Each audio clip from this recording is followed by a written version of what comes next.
વરેડિયા નજીક કેમિકલ ભરેલું tanker ખાબકતા અફરાતફરી, traffic જામના દ્રશ્યો સર્જાયા હતા.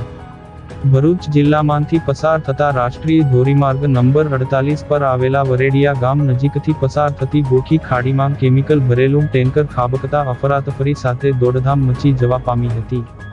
પ્રાપ્ત માહિતી અનુસાર વડોદરાથી કેમિકલ ભરી અંકલેશ્વર જઈ રહેલું એક ટેન્કર વરેડિયા નજીક ગોખી ખાડીમાં ખાબકી ગયું હતું. ટેન્કર ખાબકતા હાઈવે પર ટ્રાફિક જામ સર્જાયો હતો.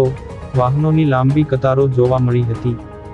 ઘટનાની જાણ થતા પાલેજ, નબીપુર તેમજ ભરૂચ જિલ્લા ટ્રાફિક પોલીસ અને NHAIના કર્મીઓ ઘટના સ્થળે દોડી આવ્યા હતા. સર્જાયેલા અકસ્માતમાં ટેન્કર ચાલકનો આબાદ બચાવ થવા પામ્યો હતો. સદનસીબે કોઈ જાનહાનિ ન સર્જાતા લોકોએ હાશકારો અનુભવ્યો હતો. ગોખી ખાડીમાં ખાબકેલા ટેન્કરને ક્રેઇનની મદદથી બહાર કાઢવામાં આવ્યું હતું. અત્રે ઉલ્લેખનીય છે કે વરેડિયા નજીકથી પસાર થતી ગોખી ખાડી પર માર્ગ સાંકડો હોવાના કારણે અવારનવાર અકસ્માતોની ઘટના સામે આવે છે. તો NHAI દ્વારા ગોખી ખાડીનું નાળું પહોળું કરવા વાહનચાલકો દ્વારા માંગ ઉઠવા પામી છે.